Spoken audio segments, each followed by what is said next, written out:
Hello everybody and welcome back to the Ultimate Fashion History for this little one-off special that's just for fun. The Ultimate Fashion History on Exotic Tiki Island Radio.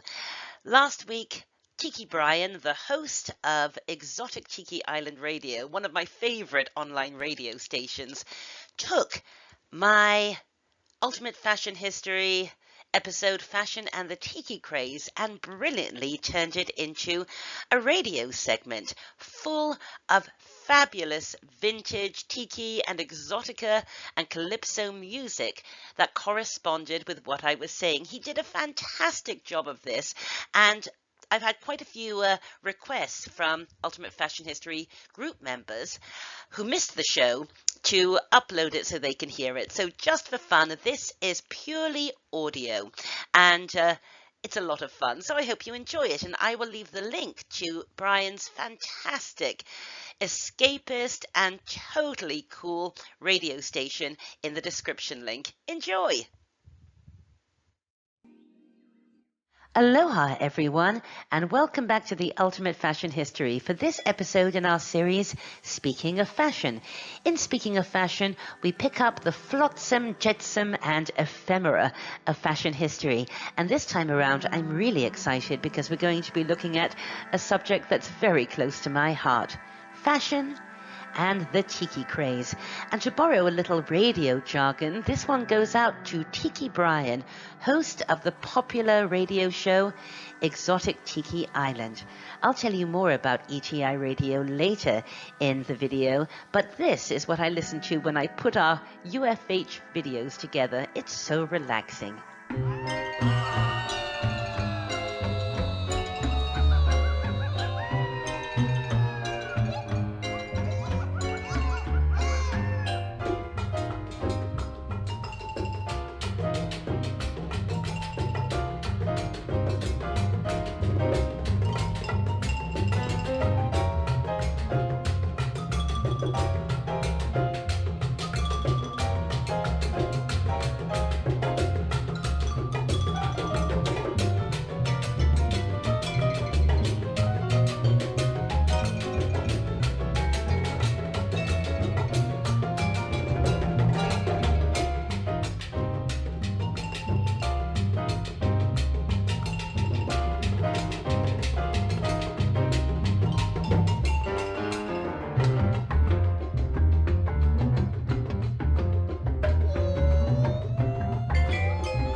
How did this craze start? Well, a few factors combined to make the Tiki craze happen. In 1947, Thor Heyerdahl embarked on his epic Kon-Tiki expedition. This heroic endeavor captured the imagination of everybody internationally. It sort of cut through the gloom of the post-war landscape. Heyerdahl brought out a best-selling book about his adventure, which he turned into a documentary feature film, which actually won the Oscar for Best Documentary.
In 1948, James Michener published his Pulitzer Prize-winning novel, Tales of the South Pacific, which was turned into the Broadway musical South Pacific.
your special island. Come to me, come to me. Valley high, valley high, valley high. Adding to all of that, servicemen, American servicemen who had served in the South Pacific, found themselves, by the time the 1950s rolled around, a little bit nostalgic about the war years. It may seem odd that anyone who had fought in such a devastating and terrifying war would feel nostalgic, but you only have to watch the 1946 Oscar-winning movie, The Best Years of Our Lives, and you understand that the time served was really a particular moment of adventure and heroism, and although it was heartbreaking, nothing in the suburban American landscape that these guys returned to could equal it. So there was certainly a nostalgia for at least the good times experienced during World War II. And add to all of that the fact that Hawaii gained its statehood in 1959, and voila, the Tiki craze.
This preoccupation with Polynesia permeated nearly every aspect of American pop culture in the 50s and early 60s, although there had been hints of it prior to the war years even.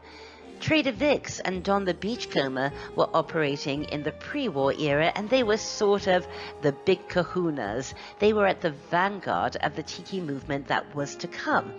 By the 1950s, every town seemed to have its own little corner of paradise. Johnny's Tiki Hut, the Luau, Bali High. Often these tiki bars and restaurants were housed in these marvelous A-frame structures that were popping up along the American highway, very reminiscent of traditional Polynesian ceremonial huts. And of course, it was here that the buttoned-up Cold War suburbanite could imbibe on these fabulous, exotic, tropical drinks with evocative and sexy names served by scantily clad wahinis. And remember, the 1950s and early 60s was a very uptight and conservative time, so being served a flaming volcano bowl served by a girl dressed like this, wow, that was hot stuff. But make no mistake, authenticity did not enter into any of this. Take a look at this. Shelter Islands Valley High, exotic Cantonese food, Polynesian dance floor. Cantonese food? Polynesian? It was all this marvelous melange of anachronisms. It didn't matter if it was authentic. You could take a little bit of Asia, a little bit of Polynesia, even a little of the Caribbean. The zombie, for example, was such a famous tiki drink, still is. Zombies don't come from Polynesia. They come from the Caribbean, don't they? But the tiki venue was where the buttoned-up, grey flannel-suit Madison Avenue executive and his Donna Reed wannabe wife could let their hair down, imbibe in these tropical delights, and go a little native.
And before too long, people wanted to bring this taste of the tropics into their own homes.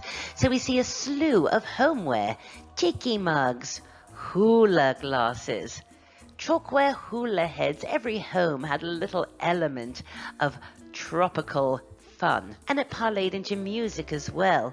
Artists like Martin Denny and Les Baxter created a whole new genre of music known as exotica, which is really orchestral light music but with tribal or exotic or jungle elements, parrots singing, monkeys chirping, this kind of thing. Great fun.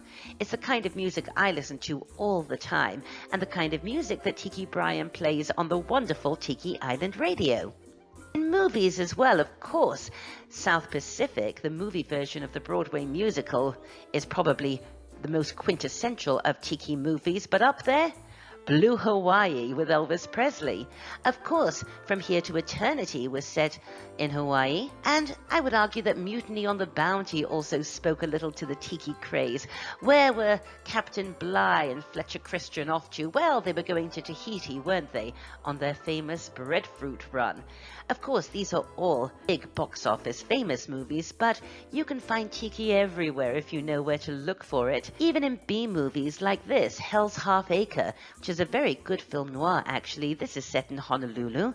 And what about this? She Gods of Shark Reef. I've never seen this, but look at the tiki elements at play. On television too, we find tiki. Hawaiian Eye at the beginning of the tiki craze, Hawaii Five-0 at the end of it, and I would argue that Gilligan's Island kind of spoke to the tiki vibe, didn't it?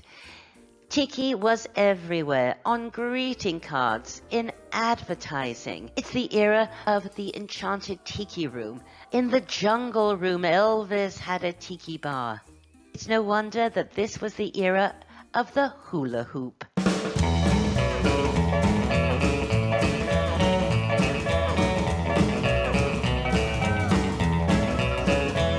Well, the sun came up over Waikiki town, and the boys grabbed the boards just to paddle around. The girls put the towels out on the sand. I looked at the scene and said, man, oh man. One little girl struck a Gretsch ukulele, swung her hips to the song she was playing. Watched her lips as she sung so sweetly to me. She sang to me, hula hula, bang bang, hula hula, bang bang, hula hula, bang bang, and that's just what she sang. That's just what she sang.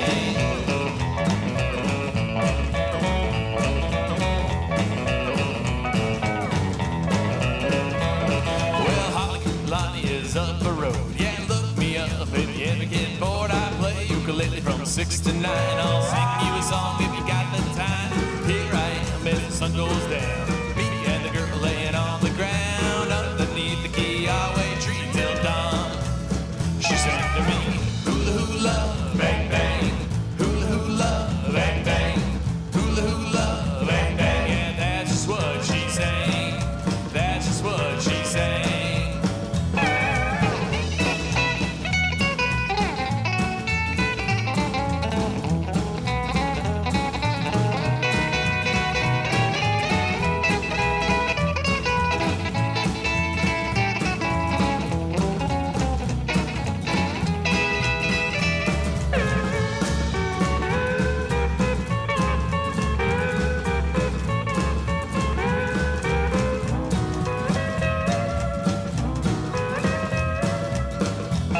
Well, take your friend to all the boys, just rocking around, making all that noise, staying out late when the sun goes down, shaking that grass skirt all over town, yeah, driving around in a Cadillac with the leather print seats in the big white back. Two-time girl as far as I can see. She sang to me, hula hula, bang bang, hula hula, bang bang, hula hula, bang bang, and that's just what she sang. Hula hula, bang bang, hula hula, bang bang, hula hula, bang bang, and that's just what she sang. That's just what she sang.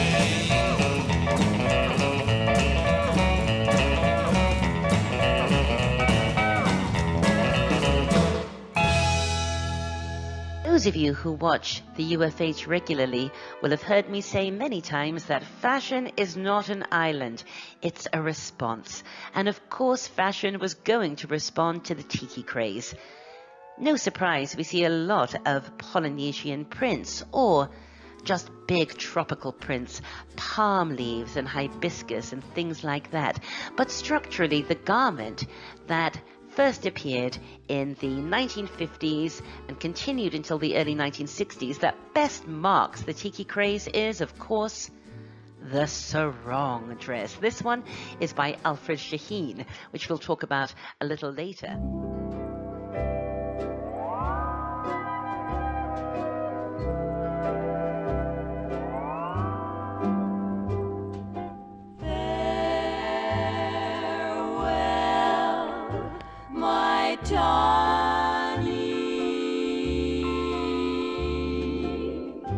Child of a coral sea.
held lonesome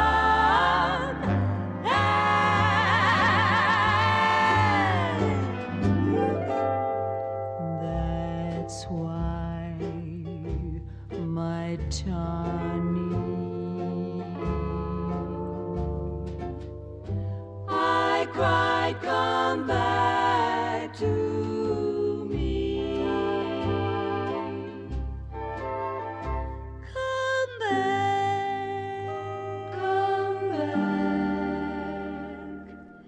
to me.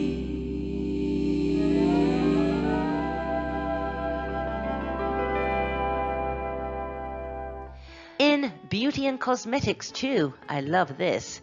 Max Factor Pacific Sunset Tones. Maybe my all-time favorite piece of advertising copy. From east of the sun, west of the moon, where each tomorrow dawns, Pango Peach, a many-splendid coral. Well, a many-splendid anything really ties in with the movie Love is a Many Splendid Thing, which was set in Asia, but continue reading the copy there. What a volcano of fashion color.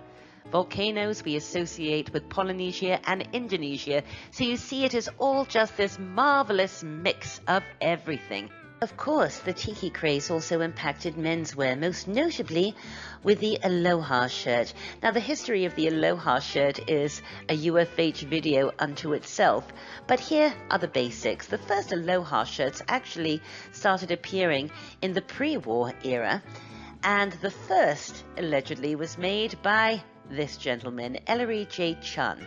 What he did, he took scraps of discarded Chinese silk and patchworked them together to make these wonderfully colorful, vivid, and rather flamboyant shirts that American servicemen stationed in Hawaii during World War II would take home with them.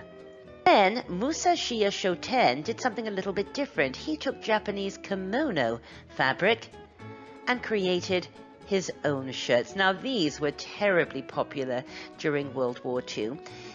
He became so famous for these shirts that he actually earned the moniker the Shirt Maker. However, it was Alfred Shaheen who really gave the Aloha shirt its Polynesian flavor, taking it away from Asian motifs by using Polynesian motifs. Here's Elvis in his Alfred Shaheen Aloha shirt. The Aloha shirt was so ubiquitous that even the President of the United States was seen wearing one on the cover of Life magazine. But as with all things Tiki, the Aloha shirt really was a means for the grey flannel-suited Cold War suburbanite to let his hair down and go a little native. Yet the Tiki craze just fed into a much larger obsession of the American mid-century: travel. This was the golden age of air travel, and even if somebody couldn't afford to travel by air to an exotic locale, they could at the very least dream of it. Remember, Frank Sinatra invited us to come fly with him. I term all of this mid-century exoticism. This was the era of Tretyakov. It was the era of The King and I. Many movies were set in exotic locales like Love is a Many Splendid Thing and The World of Susie Wong.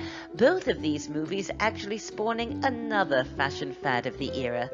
The Susie Wong dress, this tight wiggle dress with the mandarin collar. The Caribbean was not forgotten in this obsession with international exoticism. The Caribbean, of course, became popular as a craze unto itself, chiefly because of the Calypso moment. Harry Belafonte, of course, was the king of Calypso, but the prince was Robert Mitchum. Even Robert Mitchum brought out a Calypso album. Have you ever heard it? If you haven't, go listen to it. It's absolutely hilarious. Honey, come and go with me back to the West Indies. Baby, can't you see I'm losing me pep and me energy? What I need is Drink the coconut water. the jelly. Drink the coconut water. Yes, it is a builder. Drink the coconut water I cannot get in America. What is the tonic, man? Drink the coconut water. The jelly, Drink the coconut water. yes, it is a builder. Drink the coconut water I cannot get in America. At the medical center, what you think? The doctors told me I have to drink. They said, take this advice from me, Bobby, and go back to the West Indies. What you need is Drink the coconut water. the jelly. Drink the coconut water. It is a builder. Drink the coconut water I cannot get in America. What is the tonic, man? Drink the coconut water. Drink the coconut water. Drink the coconut water I cannot get in America. I remember when I was young, I was a husky and very strong. Now I am so feeble and weak, my knees keep knocking when I walk the street. What I need is Drink the coconut water. Drink the coconut water. drink the coconut water I cannot get in America. What is the tonic, man? Drink the coconut water. The jelly. Drink the coconut water. Yes, it is a builder. Drink the coconut water I cannot get in America. My friends, I would be glad the day I get back to Trinidad.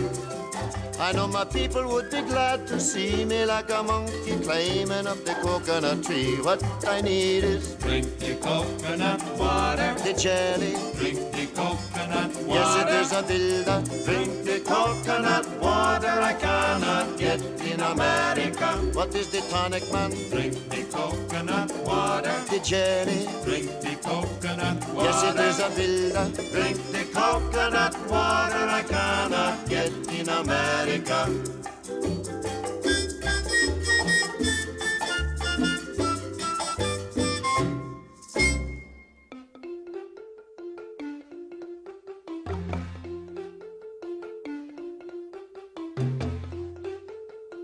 There were movies that tied into the Calypso craze. Calypso Heatwave, Bop Girl Goes Calypso, and of course, Calypso Homeware. Like these wonderful Gennaro, I don't know how to say that, Calypso figures. An awful lot of Calypso dancers, limbo dancers, Calypso glassware. You could have Tiki in your home, you'd have Calypso in your home. And of course, because fashion is not an island, not even a tropical one, we see in this era an awful lot of prints of Caribbean dancers, limbo dancers, that kind of thing. And look at these skirts with entire Caribbean carnivals at play. Even Brazil had its little moment in the early 1960s, chiefly due to the inauguration of Brasilia as the nation's new capital. This incredible modernist new city with all of this cool, googie architecture happening at the same time, of course, as Bossa Nova, this new, cool, hip, laid-back music that was coming out of Brazil. And of course, The Girl from Ipanema was the elevator song of choice. It took no time at all for America to jump on the Bossa Nova craze. Edie Gourmet had a hit with Blame It on the Bossa Nova, as did Elvis with Bossa Nova Baby from the Paramount picture Fun in Acapulco. Acapulco is in Mexico. Bossa Nova comes from Brazil, but this is all illustrative of what a wonderful, anachronistic, fun era it was, where pop culture just took elements from every interesting and exotic locale throughout the globe and put them all together. I always warn my students not to start a business based on a craze, and I actually use the mid-century Tiki craze as an example because, of course, by the time we get to the late 1960s, everybody had lost interest in Polynesian escapism, and these beautiful buildings fell into terrible disarray. Hardly any of the original Tiki venues are still in operation, with one notable exception, my favorite place on earth, the Mai Kai in Fort Lauderdale. It's more than a Tiki bar or restaurant. It's an entire Tiki complex. Every time I hit Fort Lauderdale, I roll up to the Molokai Bar at the Mai Kai. Isn't it fantastic? And have one of their signature Mai Tais, which I take as I stroll around the beautiful gardens. I absolutely love the Mai Kai. Over the past 20 years or so, there has been an enormous revival, with tiki bars and tiki restaurants opening all over the world that pay beautiful homage to the original tiki escapism of the 1950s. One of my favorites is Three Dots and a Dash in Chicago. Every year there are tiki conventions like the Hukilau in Fort Lauderdale, hosted at the Mai Kai. A big one is Tiki Oasis in San Diego. In fact, in this year, 2017, Tiki Brian and Exotic Tiki Island Radio are doing a 4-day special broadcast in conjunction with Tiki Oasis. I don't often go to the Tiki conventions because they usually clash with summer school. However, here I am at the London Luau in, I think, 2007, winning first runner-up in the cocktail masterclass. I am very proud of that. Facebook is full of tiki groups, like this one, Tiki for Everyone. I'm talking about this one because this is the Facebook group that I started with my friends Debbie and Mark, but there are tons of them. Serious collectors, aficionados, and just plain fans of tiki flock to these groups. And of course, tiki is back in fashion. Designers and boutiques and online retailers who cater to the tiki craze. My favorite is without a doubt Vivian of Holloway in Great Britain, although they ship throughout the world because they do the best and most beautiful recreations of the original sarong dress. They even have their own tiki mug. If you want to learn more about tiki, read this book, Tiki Pop by Sven Kirsten. Sven is sort of the godfather of tiki knowledge. I believe this is his latest book, or one of his latest books. It's a beautiful, big, thick, glossy coffee table book with an awful lot of images that are absolutely great and an awful lot of knowledge that tiki people need to know. And of course, listen to Exotic Tiki Island Radio. It's absolutely wonderful. I'll put the URL in the description of this video. It's absolutely brilliant. It takes you away completely. It's so well done. Well, now I'm going to kick back, pour myself a Mai Tai and listen to some Tiki Island Radio. You can contact me through my website, amandahalley.com. Join the Ultimate Fashion History Facebook group. We always have so much to talk about over there. I'm back every week with more episodes on the Ultimate Fashion History, 20th century style icons, speaking of fashion, fave film fashion, and sometimes just some good old-fashioned classroom fashion history. So just click the little circle to subscribe. And as always, mahalo for watching. Drums of the island, you're beating in my heart. You're with me no matter where I roam. If ever I wonder, if ever we're apart, I know that you will lead me home. If I should journey across the deep blue sea, I'll never forget these coral shores. Drums of the islands, I hear you calling me, and I'll return forever yours. I love each valley, each grain of sand, each hill, the flowers, the music of the isle. These are the things that I love and always will. Though I may roam 10,000 miles, drums of the islands, you're beating in my heart. You're with me no matter where I roam. If ever I wonder, if ever we're apart, I know that you will lead me home.